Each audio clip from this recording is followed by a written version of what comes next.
অপরূপ TV online. Motor শোভাযাত্রা থেকে ফেরার পথে অসুস্থ এনটিভি প্রতিনিধি শাওনকে হাসপাতালে নিলেন কাজী সালাউদ্দিন।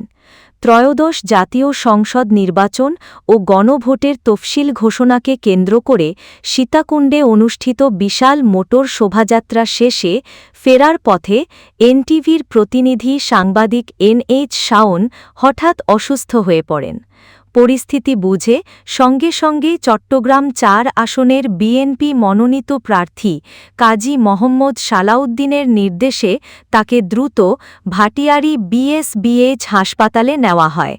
অসুস্থতার খবর পাওয়ার পর কাজী সালাউদ্দিন তার চলমান অন্যান্য কার্যক্রম থামিয়ে সরাসরি হাসপাতালে ছুটে যান। তিনি চিকিৎসকদের সঙ্গে কথা বলে শাওনের শারীরিক অবস্থার খোঁজ খবর নেন এবং প্রয়োজনীয় সব চিকিৎসা সেবা নিশ্চিতে নির্দেশ দেন।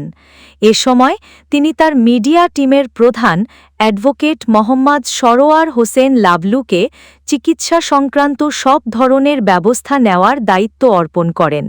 পাশাপাশি শাওনের পরিবারের সঙ্গে যোগাযোগ করে পরিস্থিতি জানানো এবং তাদের আশ্বস্ত করার জন্যেও নির্দেশ দেন।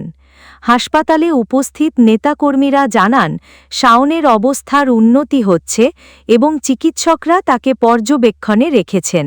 মানবিকতায় এবং দায়িত্বশীল আচরণে কাজী সালাউদ্দিনের এই উদ্যোগ স্থানীয় সাংবাদিক মহল সহ উপস্থিত সবার প্রশংসা কুড়িয়েছে।